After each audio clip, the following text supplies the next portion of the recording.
You think you're a soldier? That generator weighs more than you do. Laughter erupted across the training ground. Several men whistled mockingly. But when she bent down to continue working, a gust of wind lifted her jacket, revealing a dark tattoo across her back. A passing general suddenly stopped dead in his tracks. His voice dropped to a whisper. Wait, that's the Bravo Ghost call sign. It can't be.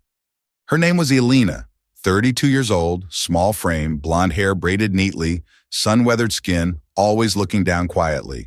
Elena worked for the civilian technical department. She specialized in repairing electrical equipment and generators for military training units. Though not a soldier, every morning she would arrive early, check the power lines, change the engine oil, clean the heavy equipment. She never asked for help, never complained. But the new recruits constantly mocked her for her fragile appearance and lack of uniform. They called her the mechanic cosplayer, the lunchbox repair girl, Elena the lost unit. One scorching morning, Elena was bent over fixing a short-circuited generator. A group of young soldiers walked by and started their usual taunting. I bet she's practicing on a toaster. Careful there, lady. That machine bites back. An officer named Carter spoke loudly. You think you're a soldier? We don't take stage engineers here. The laughter grew louder. More soldiers gathered around. Maybe she's auditioning for the Army musical. Someone should tell her the costume party is next week. Elena simply stayed silent. She wiped her hands clean, kept her head down, and continued checking the wire connections without responding to a single comment. Her calloused fingers worked with precision. No wasted movements, no hesitation. But the mockery continued. Look at her pretending to know what she's doing. I give it 5 minutes before she calls for backup. Carter crossed his arms smugly. This is what happens when they let civilians play soldier. Even some of the older soldiers chuckled along. The woman who fixed their equipment daily, who ensured their training never stopped due to power failures, who worked longer hours than most of them, had become their source of entertainment. Elena's jaw tightened slightly, just slightly. But she kept working. The generator hummed back to life under her touch. Perfect repair, again. But instead of acknowledgement, she got more laughter. Lucky guess. Even a broken clock is right twice a day. As the crowd dispersed, Elena packed her tools methodically. Her movements were precise, efficient, almost military, but no one noticed. CTA comment, Act 1. Have you ever seen a good person treated badly? Type, so unfair. After that humiliating day, Elena continued showing up as usual. Nothing changed in her routine, but Lieutenant Jake, a new technical soldier, began paying attention. He watched Elena completely disassemble a power generator in 3 minutes. Her movements were surgically precise, no manual needed.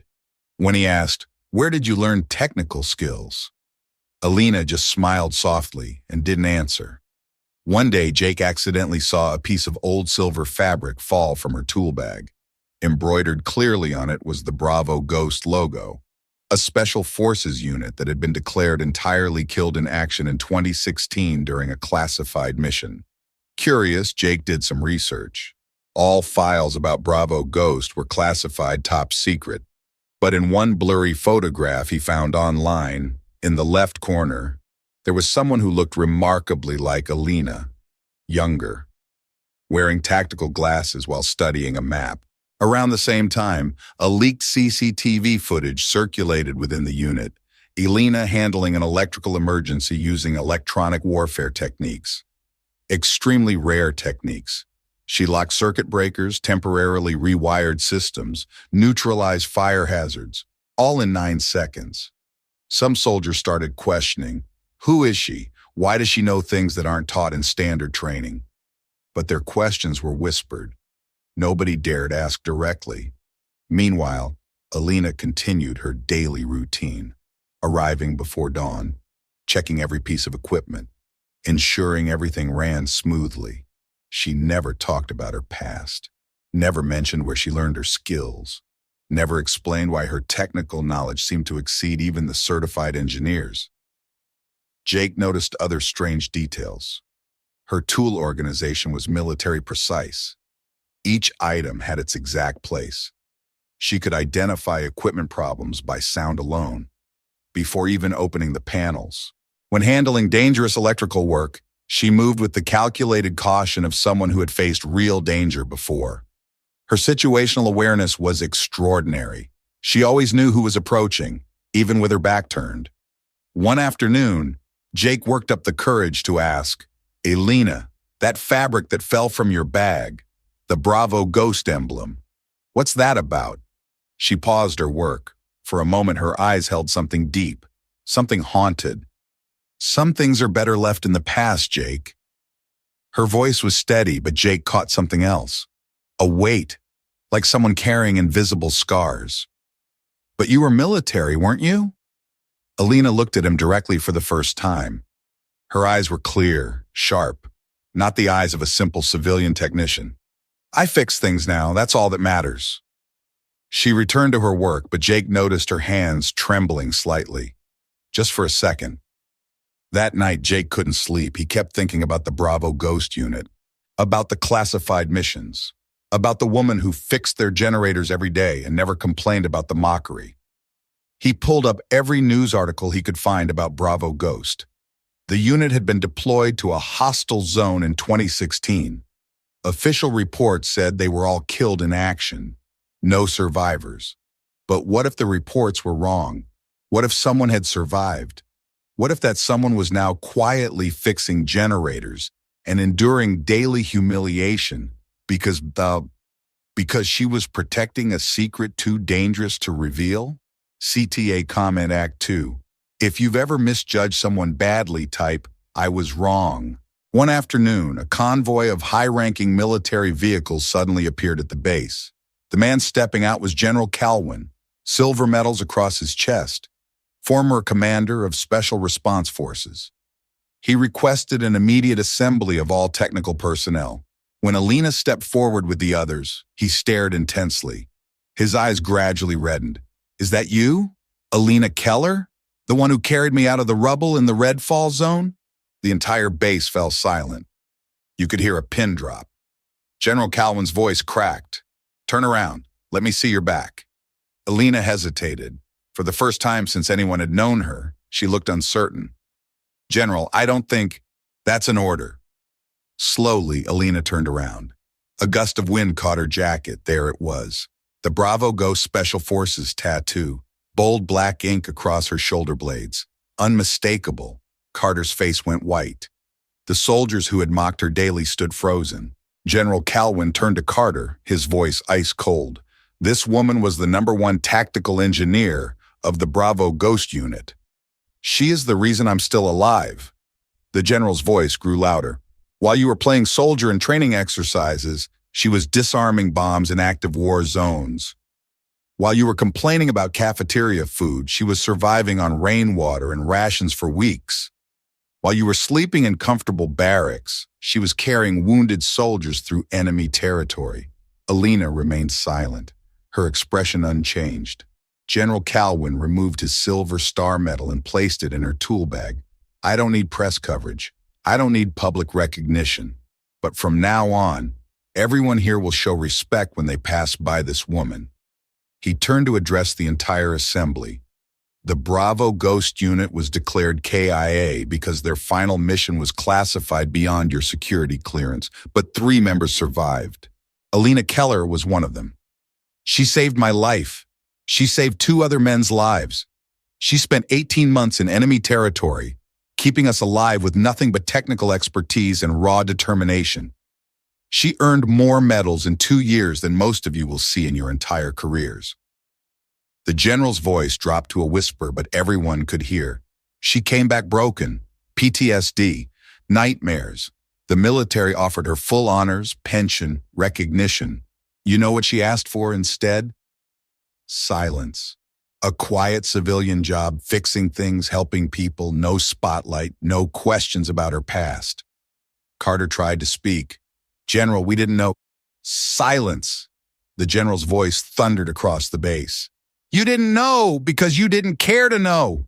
You saw a woman doing technical work and assumed she was weak. You saw someone who didn't boast about their achievements and assumed they had none. This woman has forgotten more about courage than you'll ever learn. He turned back to Alina, his voice gentle now. You don't have to hide anymore. These people need to know what real service looks like. Alina finally spoke, her voice quiet but clear. I don't fix generators for recognition, General. I fix them because when the power goes out, training stops. When training stops, soldiers aren't prepared. When soldiers aren't prepared, people die. I've seen too many people die. The weight of her words settled over the base like a heavy blanket. General Calwin saluted her, a full military salute to a woman in civilian clothes. Thank you, Sergeant Keller, for your service, for your sacrifice, for your silence. One by one, every soldier on the base followed suit. Even Carter, shame written across his face. Alina didn't salute back. She simply nodded and picked up her tools. The generators still need maintenance, General. Permission to return to work? CTA Comment Act 3. If someone helped you but you never got to thank them, write, I owe a debt. After that day, Alina didn't reclaim her military rank, didn't accept her medals back, didn't want the recognition. She continued arriving early, still fixed the equipment, still smiled softly when people greeted her, but everything had changed. Everyone stood at attention when she entered a room. Soldiers began volunteering to clean her tools each morning. A group of young technicians quietly installed a plaque at the generator station. Alina Station, where courage runs every day. But the most profound change was internal. Jake started studying technical manuals with the same intensity Alina brought to her work. Carter requested a transfer to humanitarian engineering. His application letter mentioned wanting to serve with purpose rather than ego. The base's atmosphere shifted. Less mockery, more respect, more understanding that everyone carries invisible battles. One morning, Alina didn't show up. On her tool cabinet, people found a worn technical cloth and a folded note.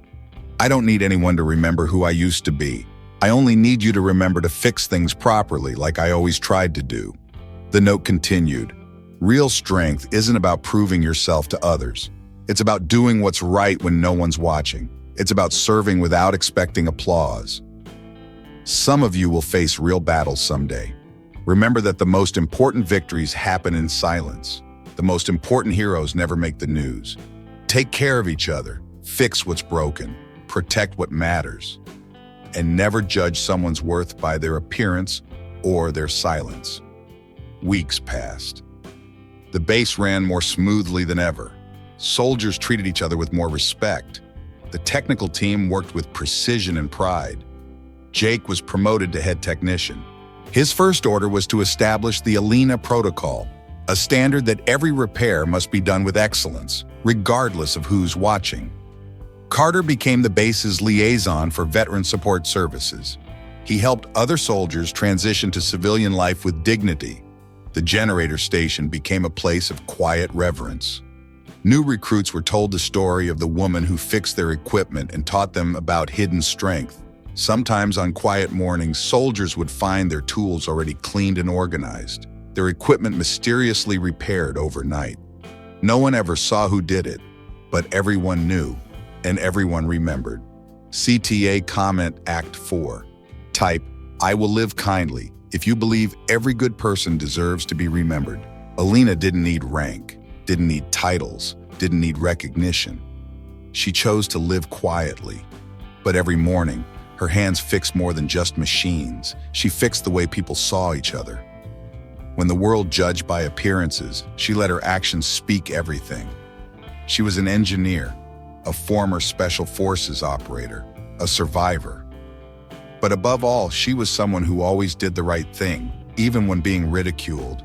And maybe today, that person you just walked past is carrying a story you'll never know. Live kindly, look carefully, and never underestimate someone who's quietly doing what's right. The strongest people are often the quietest. The most skilled are often the most humble. The most heroic are often the most invisible. In a world that celebrates loudness, be like Alina. Let your work speak. Let your character shine. Let your actions change the world. one fixed generator at a time. Because true strength isn't about being seen, it's about serving. It's about fixing what's broken. It's about making tomorrow better than today, even when no one's watching, especially when no one's watching.